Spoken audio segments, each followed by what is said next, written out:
The only two exercises you need for big arms that show through your shirt. Big arms are, without a doubt, one of the biggest goals of every man who trains seriously at the gym. But the reality is frustrating.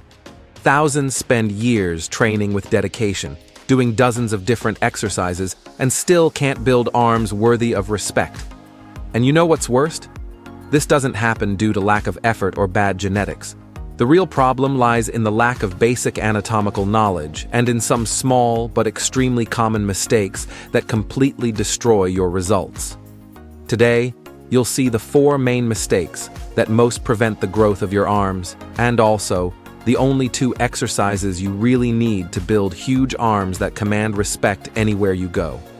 Before we begin, please tell us through the comments your name and the city where you're watching our content from. We'd love to know. Mistake number 1. Training arms always at the end of the workout. Most people follow that classic split, back with biceps, chest with triceps. They always start with the larger muscle and leave only 2 or 3 arm exercises for the end of the workout. Seems logical, right? After all, the larger muscle groups demand more energy. But here's the problem. When you finally get to the arm exercises, your glycogen reserves are already seriously reduced, and your energy is no longer the same. Your central nervous system is already fatigued. Your testosterone and growth hormone levels, which peak at the beginning of the workout, have already begun to decline. The result? You train your arms with submaximal intensity, using lighter loads than you could, with inferior technical quality due to fatigue. And there's a fundamental principle in bodybuilding. Muscles that receive priority in training tend to respond better to stimuli. When you're fresh, you can generate more mechanical tension, which is the main trigger for hypertrophy. You can better control the time under tension in each repetition. You can maintain a superior neural connection with the target muscle.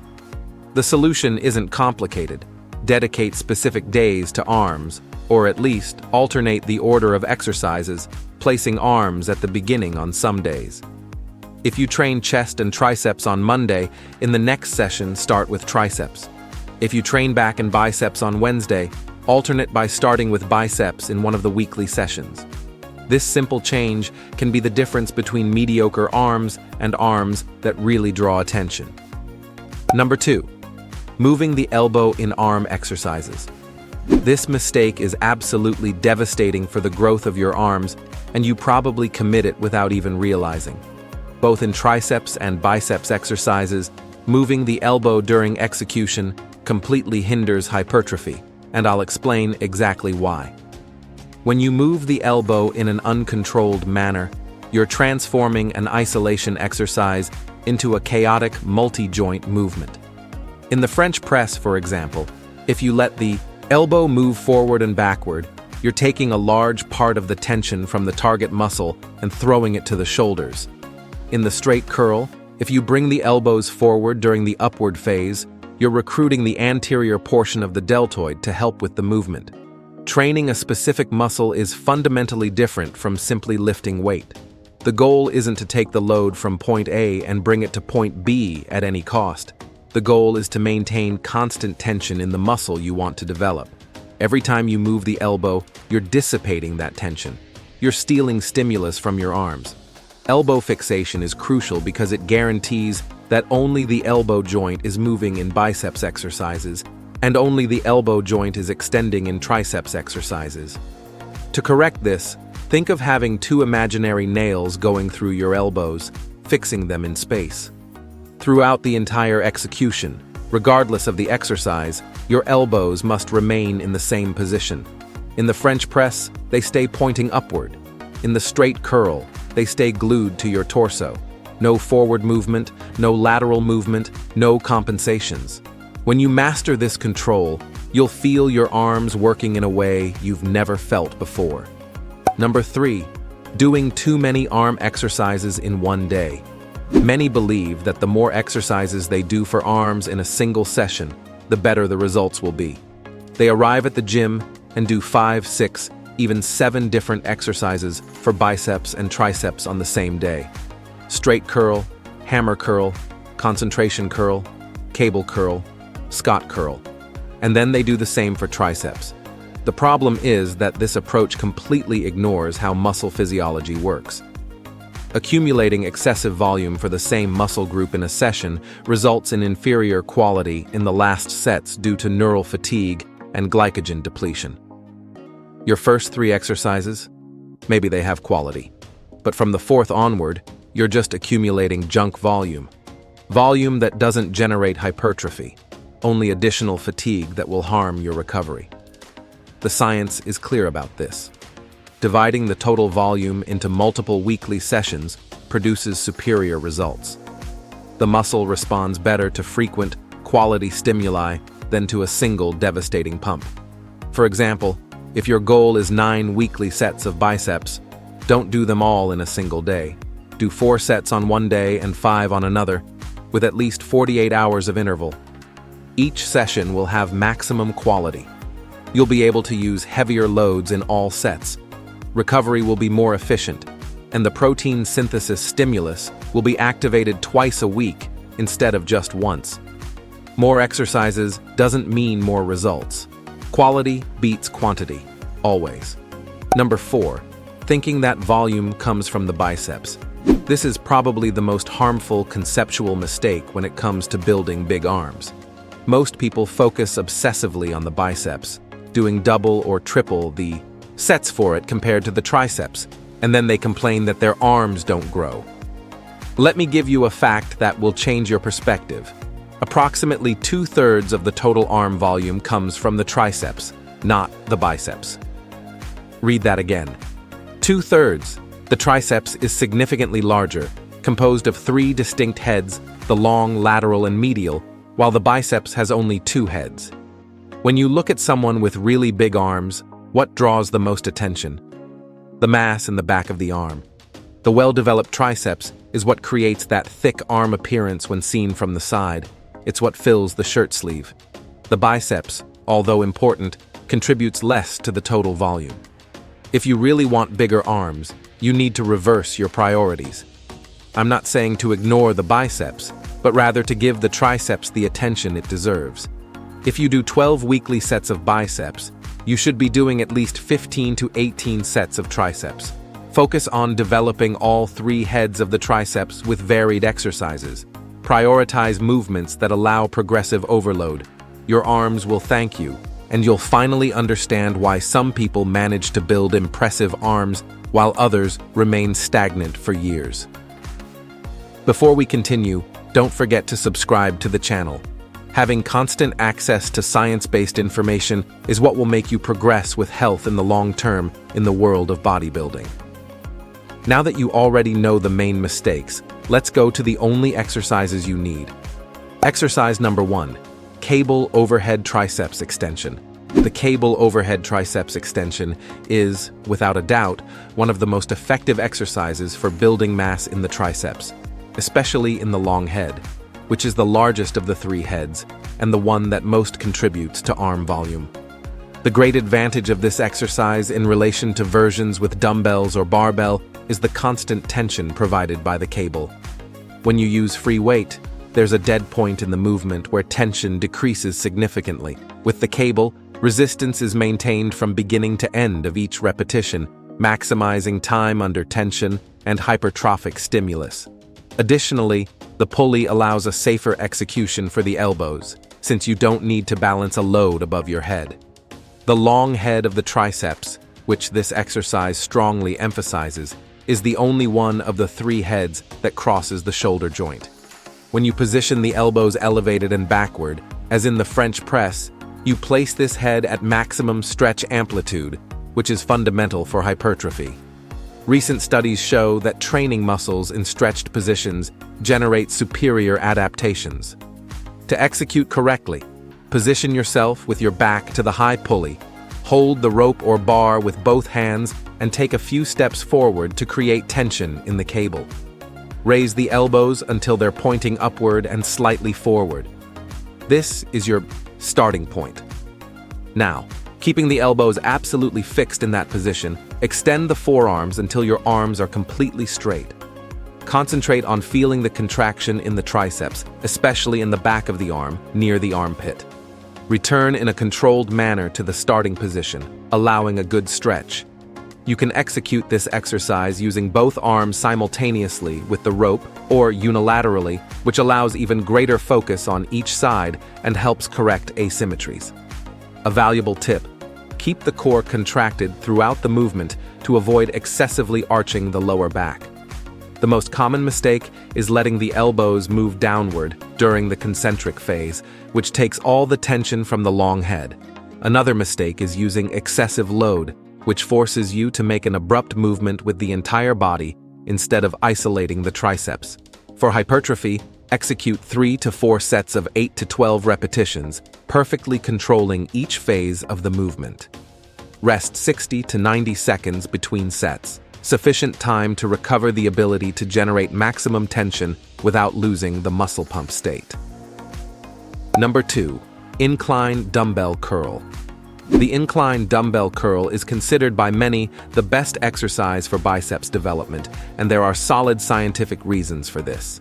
When you position yourself on a bench, inclined at 45 degrees, your arms are positioned behind the body, which places the long head of the biceps in an extreme stretch position.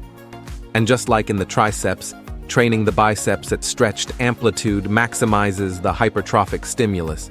The long head is the portion of the biceps that most contributes to the peak and volume of the muscle when seen from the side. It's that mass that pushes the shirt sleeve. Another crucial benefit is that, due to the bench angle, you can't cheat easily. There's no way to swing the body or use momentum. Either you execute correctly, or you can't perform the movement. This forces a clean execution and maximizes the work of the target muscle. To execute correctly, adjust the bench between 40 and 50 degrees. Sit down, lean your back completely on the bench, and hold a dumbbell in each hand with arms extended downward. Your arms should be slightly behind your torso.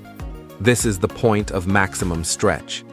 Keeping the elbows fixed in that position, flex the forearms, raising the dumbbells until they approach the shoulders. Throughout the entire upward movement, your elbows must remain in the same spatial position without moving forward. At the top, contract the biceps intensely for 1 second. Lower in a controlled manner, taking 2 to 3 seconds in the eccentric phase until returning to the starting position with arms extended. Don't rush to lower. It's in the eccentric phase that a large part of the positive muscle damage that leads to growth occurs. An additional tip: you can do the movement alternating, which allows greater mental focus on each arm, or simultaneously, which maintains constant tension in both biceps. If you don't like this exercise or feel discomfort in the shoulders due to the angle, you can test the Bayesian curl on the pulley, which has the same stretch effect on the long head, plus the bonus of being subjected to constant cable traction, being very interesting as well. The most common mistakes are bringing the elbows forward during the concentric phase, which takes tension from the biceps and throws it to the anterior deltoid, and using excessive load, which forces a reduced range of motion. For hypertrophy, execute 3 to 4 sets of 8 to 12 repetitions per arm with total movement control. Rest 60 to 90 seconds between sets. Just with these 2 exercises, it's perfectly possible to build impressive arms. But I'll give you 2 bonus exercises that enter as perfect complements for even superior results. Bonus exercise 1. Cable rope triceps pushdown.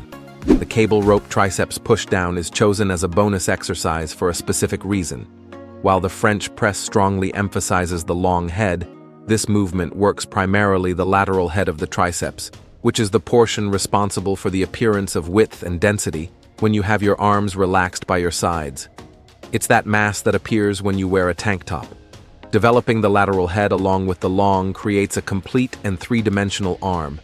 The great advantage of the rope over the straight bar or V-bar is the possibility of opening the hands at the end of the movement, which intensifies the contraction of the lateral head. The execution is technically simple, but requires total focus on maintaining elbow position. Stand facing the high pulley. Hold the rope ends with palms facing each other. Take a step back and position the elbows glued to the sides of your torso, slightly forward. This elbow position must remain fixed throughout the exercise. Fully extend the forearms, pushing the rope downward until your arms are completely straight. Here comes the bonus tip that makes all the difference. At the lowest point of the movement, slightly open the rope, separating the ends. This additional external rotation generates an extra contraction of the lateral head. Hold this contraction for 1 second before returning in a controlled manner to the starting position. Some practitioners prefer to slightly lean the torso forward, keeping the back straight, which can provide a slightly better angle for certain body types. Experiment and see what works best for you. The most common mistakes include letting the elbows move away from the body during extension, using body weight to force the rope down instead of using only triceps strength, and not achieving full extension at the end of the movement. For hypertrophy, execute 3 to 4 sets of 10 to 15 repetitions, focusing on the neural connection with the muscle. Rest 45 to 60 seconds between sets, since this is an isolation exercise that doesn't require as much recovery time. Contraindications: people with elbow tendinitis should be careful and potentially reduce the range of motion or use a neutral grip that causes less stress on the joint. Bonus exercise 2, preacher curl.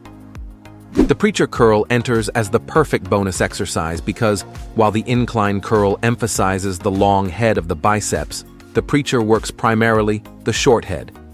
The short head is the inner portion of the biceps, the one that's closer to the body when you look at your arms from the front. Developing both heads is essential to have complete biceps with volume at all angles. The great differential of the preacher curl is that it places the elbows in front of the body, which completely reverses the dynamics of the incline curl. In this position, the short head enters maximum contraction, while the long head is relatively relaxed. This positioning also eliminates practically all possibility of cheating, forcing an extremely clean execution. To execute correctly, adjust the preacher bench so that, when you rest your arms on the support, your shoulders are slightly elevated.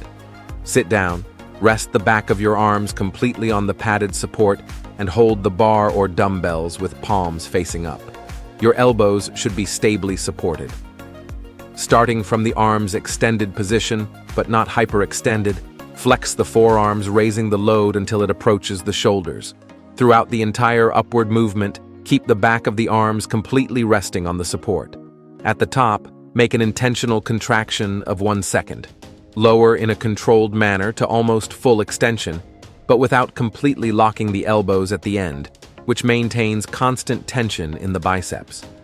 The most common mistakes include taking the arms off the support during the upward phase, using excessive load that forces reduced range of motion, and allowing the elbows to move away from the support.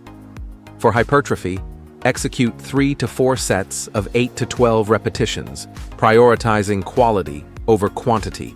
Rest 60 to 90 seconds between sets. Contraindications: people with a history of biceps tendinitis or pain in the biceps insertion near the elbow should be cautious, since the stretch position at the bottom of the movement can stress that region. In these cases, avoid fully extending the arms and maintain a slight flexion at the lowest point.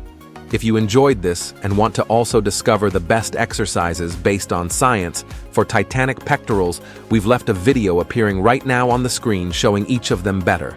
Don't miss it. Thank you for watching until here, and may God bless you, my friend.